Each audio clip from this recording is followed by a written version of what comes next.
हमारा स्वभाव तभी बदलेगा जब हम तीव्रता पूर्वक भजन में लगेंगे। एक महीने में एक बार गुस्सा होने पर एक महीने के भजन का फल ढक जाता है। 12 बार गुस्सा हो गए तो साल भर में तुम्हारे पास रह क्या गया। अच्छे से गुस्सा हो जाने पर एक महीने का भजन का फल ढक जाता है। ये संत जन बावरे थोड़ी कि मारो तो भी गुस्सा नहीं होते, शांत रहते हैं। तो बोले जो मारने वाला है फिर वो अगर उसको प्रतिकूलता नहीं दी जाएगी तो और बढ़ जाएगा। नहीं, उमा क्षमा साप होते भारी, अपने कर्म जाए अपकारी। जो तुम्हारा अपकार कर रहा है उसे क्षमा कर दो, तुम्हारी क्षमा उसके लिए सांप से भी बढ़कर जाकर दंड देने वाली बन जाएगी। तुम्हारा भजन तो बढ़िया बच गया और उसको दंड सांप से भी अधिक मिल जाएगा। उमा क्षमा साप होते भारी, अपने कर्म जाए अपकारी। छोड़ो उसको, शांत रहो। कोई बात करे तो बहुत नम्र और मृदु बात करो और सावधानी पूर्वक जीवन व्यतीत करो। ऐसे किसी स्त्री पुरुष से बात ही न करो जिससे कोई संबंध नहीं है। व्यर्थ में नेत्रों को बहुत संभाल के, वाणी को बहुत संभाल के रास्ते चलते, श्री हरिवंश, जिधर वो श्री हरिवंश आया उधर से मुंह फेरो और फिर बोलो श्री हरिवंश तो चल दो। साधु का स्वभाव ऐसा नहीं होता। ऐसे करोगे फंस जाओगे, ऐसे करोगे फंस जाओगे। बिल्कुल नहीं फंसना। कोई श्री हरिवंश नाम के सहारे, राधा नाम के सहारे आपसे नेत्र मिलाना चाहता है, आपसे बातचीत करना चाहता है, बिल्कुल नहीं है श्री। और अगर स्त्री शरीर में है तो बोलना ही नहीं है। कोई पुरुष आपसे कह रहा है भाई जी श्री हरिवंश, बोलना ही नहीं। वो भले माने कि गुस्सा है क्या, पागल है क्या, सुनाई नहीं देता क्या, यही माने तो अच्छा है। ज्यादा अपने को प्रवीण संत न समझ ले, नहीं तो फंसने में देर नहीं लगती। माया फौरन फंसा लेती है, चित्त वृत्ति आकर्षित हो जाती है। इसलिए अपना स्वभाव बदले। भजन का फल है स्वभाव का बदलना। पूरी चेष्टा करता हूं साधना में, परिस्थिति में सुधार संतोषजनक नहीं आ रही, बड़ी निराशा छा रही है। जो साधक भगवान की कृपा का आश्रय लेकर साधना करता है, साधना में संलग्न है, प्रमाद नहीं करता, और ये स्थिति है कि संतोष नहीं हो रहा है, बढ़िया बात है। भगवान की कृपा का भरोसा करके साधना में कोई कमी नहीं पर संतोष नहीं हो रहा, ये बढ़िया बात है। संतोष होना बहुत हानिकारक है साधना में। साधना में असंतोष बढ़िया है। कभी संतोष नहीं, और भजन और भजन और साधन। संतोष हो गया तो मन कहेगा नियम तो पूरा ही हो गया, थोड़ी देर मनोरंजन कर लेते हैं। संतोष नहीं होना चाहिए, पर भगवान की कृपा का आश्रय और सच्चाई से साधना में लगन पूर्वक लगना। अमर पद की प्राप्ति का उपाय क्या है? उस मायातीत, कालातीत, अकाल पुरुष की प्राप्ति का उपाय क्या है? चिंतन। अनन्यस चिंतयन्तो माम। भगवान ने कहा अनन्य चेता सततम यो माम स्मरति नित्यशः तस्याहम सुलभा पार्थ। मैं उसके लिए सुलभ हो जाता हूं जो निरंतर मेरा चिंतन करता है। नाम का चिंतन, रूप का चिंतन, गुण का चिंतन, बस चिंतन चलना चाहिए। चिंतन, भगवत चिंतन से अमर पद की प्राप्ति होती है। जब युद्ध जैसे कार्य में भी भगवत चिंतन हो सकता है तो हर कार्य में भगवत चिंतन हो सकता है। माम स्मर युद्ध च। जब युद्ध जैसे कार्य में भगवान का स्मरण हो सकता है तो कोई भी कार्य ऐसा नहीं जिसको करते हुए हम भगवत स्मरण ना कर सके। निरंतर भगवत स्मरण ही अमर पद, भगवत प्राप्ति, परम पद के उपाय हैं। अगर भगवत चिंतन में अंतर पड़ रहा है तो उतना ही अंतर पड़ रहा है अमर पद में। क्या साधना में वेश धारण करना आवश्यक है? ये वेश आचार्य परंपरा से होता है। ये जरूरी नहीं कि वेश धारण करे तभी परम पद मिलेगा, और ये जरूरी नहीं कि वेश धारण कर लिया तो परम पद मिलेगा। अगर वेश धारण करके भजन नहीं हो रहा, मनमानी आचरण हो रहे हैं तो नरक मिलेगा। और वेश धारण नहीं किए, बहुत सही साधना कर रहा है तो उसे भगवत प्राप्ति होगी। वेश का विशेष महत्व नहीं है, महत्व भजन का है। भीतर अगर आपके भजन चल रहा है और बाहरी वेश कैसा भी हो तो आपको भगवत प्राप्ति होगी। बाहरी वेश साधु का, भीतर संसार का चिंतन, मान प्रतिष्ठा, रुपया पैसा, तो फिर भगवत प्राप्ति नहीं, नरक की प्राप्ति होगी। वेश आचार्य परंपरा से है। अगर वेश है और उद्देश्य है तो सोने पे सुगंध है, फिर क्या कहना है। मम भक्ति युक्तो भूनम पुना, तो तीनों लोगों को पावन करने वाला है।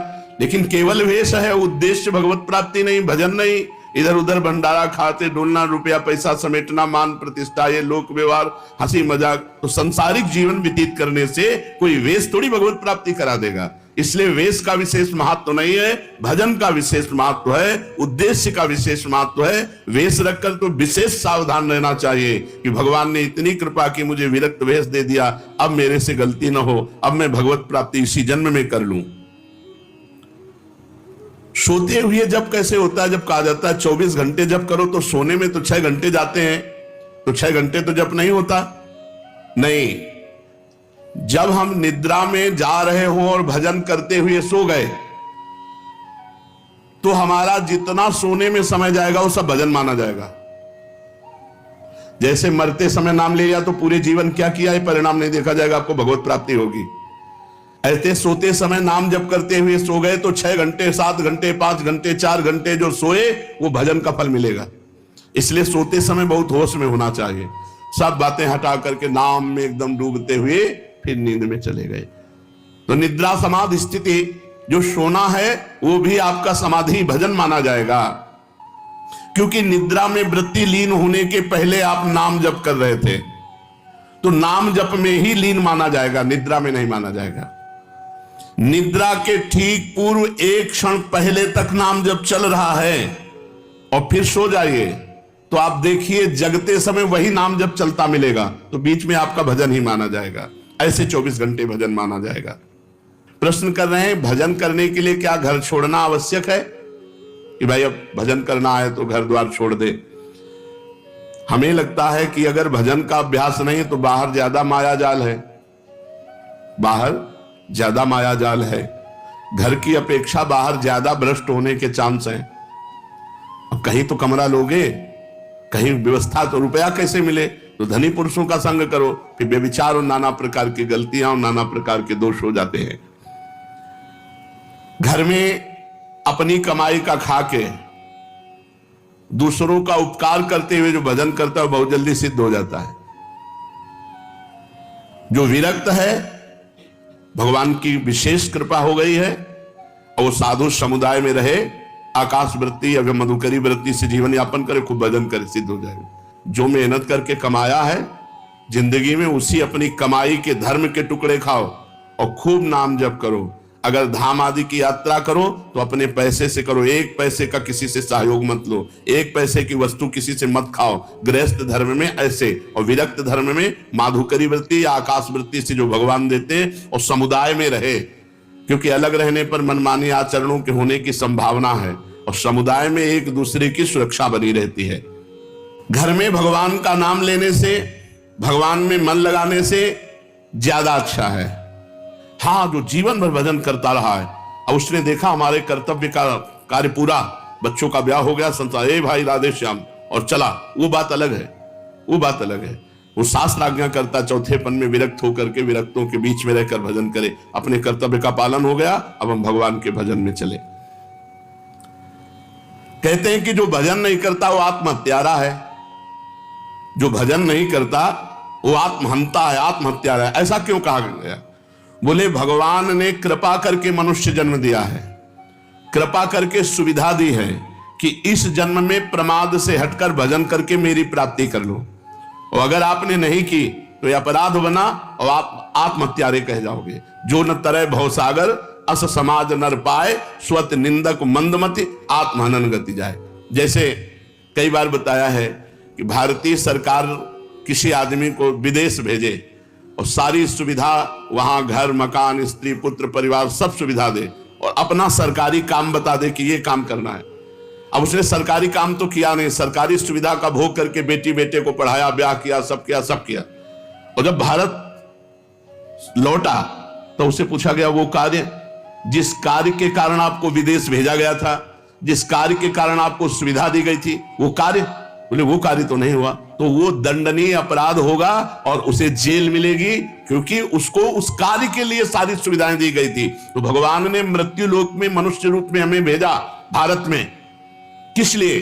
जाओ साधन धाम मोक्ष कर द्वारा, साधना करो और अपने जीवन को मुक्त अवस्था में लाओ, भगवत प्राप्ति कर लो। तो लड़का पत्नी परिवार सबका पालन पोषण किया, खूब सब कुछ किया, लेकिन प्रधान सरकारी कार्य भजन करके भगवत प्राप्ति ये नहीं किया, तो आपको जो गति आत्महत्यारे की होती है वही दुर्गति आपकी होगी। हम आपसे और समझना चाहते हैं। कुछ ऐसा कहा जाता है कि अगर राम के साथ सीता की उपासना न करे और कृष्ण के साथ राधाजू की उपासना न करे तो नरकगामी होते हैं, ऐसा सुना है? नहीं,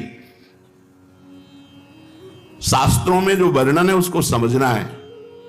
भगवान श्री राम या भगवान श्री कृष्ण का जब आप पूजन करते हैं तो उसी में शक्ति विराजमान है, वो अकेले कभी रह नहीं सकते। शक्तिमान शक्ति में ही विराजमान है, शक्ति शक्तिमान में ही विराजमान है, दोनों अभेद हैं। शक्ति और शक्तिमान कभी अलग हो ही नहीं सकते हैं। इसीलिए भगवान शिव ने अर्धनारीश्वर करके दिखाया, इसीलिए हमारे प्रिया प्रीतम मिलित रूप दिखाए। रूप बेली प्यारी बनी सुप्रीतम प्रेम तमाल, दो मन मिली एक भय श्री राधा वल्लभ लाल। दोनों प्रिया प्रीतम मिलित रूप हैं। यदि रामकृष्ण के उपासकों को नरक जाना पड़े तब तो धोखा ही धोखा हो गया। ऐसा जो कोई वर्णन करता तब तो धोखा ही हो गया। विवेक पूर्वक यहां उपासना करने की भावना है कि जब हम राम जी का उपासन कर रहे हैं तो उसमें सिया जी भी विराजमान है, जब कृष्ण जी की उपासना कर रहे हैं तो उनमें राधाजू भी विराजमान है। वस्तुतः एक की हो ही नहीं सकती, क्योंकि अकेले कभी रहते ही नहीं। शक्तिमान में तो शक्ति विराजमान है, तभी तो, बिना शक्ति के कुछ है ही नहीं। तो जब हम राम जी की पूजा कर रहे हैं तो उनकी शक्ति की भी पूजा हो रही, सिया जी साथ है। जब श्याम जी की पूजा कर रहे हैं तो राधाजू साथ है। तो शक्तिमान को छोड़कर शक्ति की अलग उपासना कर ही नहीं सकता कोई। दोनों पृथक हैं ही नहीं, दोनों पृथक दिखते हुए भी अभिन्न हैं। जैसे श्री हरिवंश सुरीत सुनाऊं, श्यामा श्याम एक संगाऊं, छिन कबौन अंतर हुई, प्राण सु एक देह है दोई।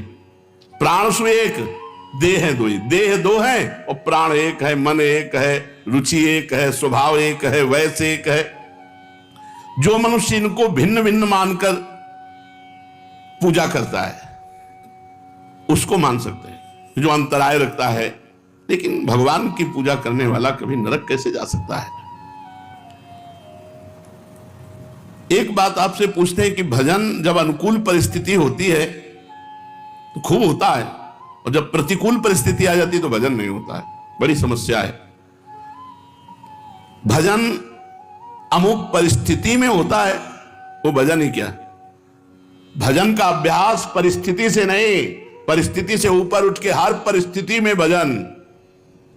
बड़ी कृपा रही, भूखे रहकर भजन, खा के भजन, सर्दी में भजन, ओढ़ के भजन, गर्मी में भजन, एसी में भजन, हर परिस्थिति में भजन हमारा होना चाहिए। ये देख लो, ये हा राधा राधा राधा, और जब गर्मी पड़ रही वो बड़ी गर्मी है, ऐसा नहीं। गर्मी है तो राधा राधा, और एसी है तो राधा राधा, भूखे हैं तो राधा राधा, छके हैं तो राधा राधा। वो भजन ही क्या जो परिस्थिति में हो, अनुकूल परिस्थिति मिली भजन हो गई, और भूखे हैं तो भोजन का चिंतन हो रहा है, नहीं। ये अपने को कसना चाहिए, एक आध दिन भूखे रखकर भजन करना चाहिए कि देखें हमारा भूख में भजन होता है कि नहीं। पंखा बंद कर देना चाहिए अपने कमरे का, 2-4 घंटे टेस्ट लेना चाहिए शरीर का कि गर्मी में ऐसे ताप में हम कैसे रह सकते हैं। कई वर्षों इनका आनंद लिया गया है, तो वर्षों हितधाम की छोटी कुटिया तक असुविधा ही असुविधा जीवन में रही है। ये तो अभी चंद दिनों की सुविधा है। प्रत्येक परिस्थिति में भजन स्मरण, चाहे प्रतिकूल परिस्थिति हो चाहे अनुकूल परिस्थिति हो, भजन नहीं छूटना चाहिए। जब तुम ऐसा नियम लेकर दृढ़ता पूर्वक भजन करोगे तो फिर प्रतिकूल परिस्थिति में भजन होने लगेगा। अखंड भजन उसी को कहलाता है, वही कर सकता है जो हर परिस्थिति में भजन करता है। साधक के जीवन में कभी कभी दुर्भाग्य का भी अवसर आता है, वो बहुत अपने को हे समझने लगता है। जब जगत उसका अपमान करे, संसार उसकी निंदा करे, कोई उसको पूछे ना, तो उसे प्रसन्न होना चाहिए या भगवान के मिलन की बात आ रही है। सम्मान, अनुकूलता, सुख ये भगवान से अलग करते हैं, अपमान, प्रतिकूलता, दुख ये भगवान के सम्मुख करते हैं। जो साधक अपना चुना हुआ साधन करता है उसमें जरूर अहंकार आ जाता है। मैं व्रतशील, मैं मौनी, मैं तपस्वी, मैं, फिर उसको गिरना पड़ेगा। ये माया बड़ी बलवती है। दैवी है शागुणमयी मम माया दुरत्या, बड़े बड़े ऋषि मुनियों को मोहित कर लेती है। तो यदि आप साधन का अहंकार करेंगे तो भ्रष्ट हो जाएंगे, पहला। दूसरा, आप साधन नहीं करते, साधन में पाखंड करते हैं, दिखावा करते हैं, अच्छे साधक नहीं हैं, तो आप भ्रष्ट हैं ही। तीसरा, आपको अपने साधन से बढ़कर सुख विषय भोगों में लगता है, इसलिए भ्रष्ट हो जाते हो। 3 कारण हैं जो साधक साधना में चलते हुए भ्रष्ट हो जाते हैं। उनमें 3 कारण है। पहला, साधना का अहंकार, दूसरा, साधना में पाखंड दंभ दिखावा, और तीसरा, साधना से सुख मिलने वाले भगवदानंद से बढ़कर सुख भोगों में देखना। इसलिए जो तुम्हारे उर में वासना है उसको भोगना पड़ेगा, तो आप भ्रष्ट हो जाएंगे। साधना प्राप्त किंचित सफलता यदि कहीं प्रकट कर दी जाती है तो देखा गया साधना बंद हो जाती है। ये बिल्कुल अक्षरशः समझिए, जो भी साधन कर रहे हैं गुप्त रखिए, उसे प्रकाशित मत कीजिए। सोने से लेकर शयन तक की दिनचर्या कभी अपनी किसी के सामने मत रखिए, गुप्त रखिए। बहुत लंबे समय तक आपका साधन भजन ठीक चलेगा। और यदि आपने अपनी साधना व्यक्त कर दी, 2-4 लोग बैठे हैं, उनसे कि आप क्या समझते हो, मैं 1 बजे रात्रि को उठता हूं, ऐसा ऐसा करता हूं, ऐसा ऐसा कर, वो बंद हो जाएगा, उठना बंद हो जाएगा, वो दिनचर्या बंद हो जाएगी। स्पष्ट लिखा हुआ है। तो इसमें लिखा है कि दूसरों को बताने के समय हमारे चित्त में अहंकार होता है, अंतःकरण में अहंकार स्फुरित होता है। मैं इतने बजे करता हूं, मैं ये करता हूं, मैं करता हूं, इसके कारण उसकी साधना रुक जाती है। यदि उसे घुमा के वर्णन करें कि संतों ने कहा रात्रि के 1-2 बजे उठ जाना चाहिए, भजन साधन करना चाहिए, फिर ब्रह्म मुहूर्त में अमुक अमुक ऐसा साधना करना चाहिए, संतों ने कहा है, अपनी डायरेक्ट बात ना बतावे कि हमारी साधना क्या है। सदैव अपनी साधना को गुप्त रखे, भगवत चर्चा करे, संतों की बातें बताए। अपनी बात बतानी है तो किसी साधक ने ऐसा अनुभव किया, ऐसी बात बतावे। कभी अपने को उसमें सम्मिलित न कर ले कि मैं अपना अनुभव बताता हूं कि ऐसी ऐसी दिनचर्या मेरी 10 वर्ष से चल रही। तो आप लिख लो, अगर 10 दिन के अंदर न रुक जाए तो मैं बता देना, चाहे जितनी हिम्मत कर लो, 10 दिन के अंदर रुक जाएगी, हम कह रहे, गारंटी। आप अपनी संपूर्ण साधना को किसी से बता दो, अगर 10 दिन के अंदर वो साधना न रुक जाए तो मैं बता देना।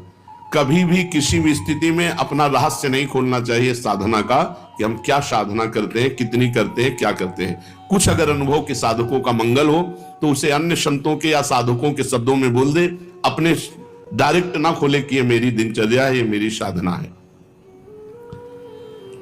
बताते समय ये भाव तो आ ही जाता है कि मेरा साधन अच्छा चल रहा है, तो इस मनोवृत्ति से कैसे बचे।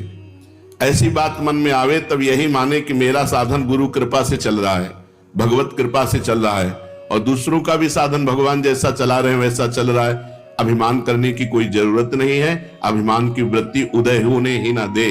दूसरे जैसे भगवान चला रहे हैं वैसे चल रहे हैं, हमें जैसे भगवान चला रहे हैं वैसे हम चल रहे हैं। साधना करते समय मन में संकल्प विकल्प बहुत उठते हैं, इसके लिए क्या करें। वैसे साधना तो इसी बात की है कि कोई संकल्प ना उठने पावे, पर यदि संकल्प उठे तो उसे पूरा होने न दे, उसे नष्ट कर दे।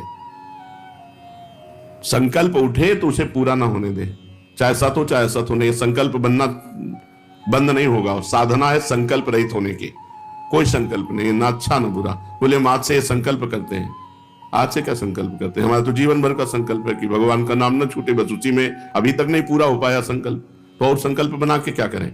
भगवान का साक्षात्कार करना है, अभी तक नहीं पूरा हो पाया, तो और संकल्प बना के क्या करें। ये जो छोटे छोटे संकल्प उठते हैं, ये करना है, ये देखना है, ये सुनना है, ये भोगना है, इनको नष्ट कर दे। कैसे नष्ट होते हैं, नाम जप करते हुए इनकी उपेक्षा कर दे तो अपने आप ही नष्ट हो जाते हैं। नाम जप बंद ना हो और आप लगाव ना रखें जो अंदर मन संकल्प विकल्प दे रहा है, तो वो नष्ट हो जाएंगे। अगर परमार्थिक शुभ संकल्प कोई हो तो उसे आदर दे दो, नहीं तो परमार्थिक व्यवहारिक दोनों खत्म, बिना संकल्प के चलने दो। संकल्प रहित साधना ही भगवान की प्राप्ति का है। कोई संकल्प नहीं, कोई संकल्प विकल्प नहीं। इतना जपना ये भी संकल्प नहीं, निरंतर जपना है ये संकल्प। हमारे जीवन का लक्ष्य है एक भी श्वास खाली ना जाए, एक भी मिनट व्यर्थ ना जाए। पूछत रीति भभूकत धावत, श्री सेवक जी महाराज लिखे।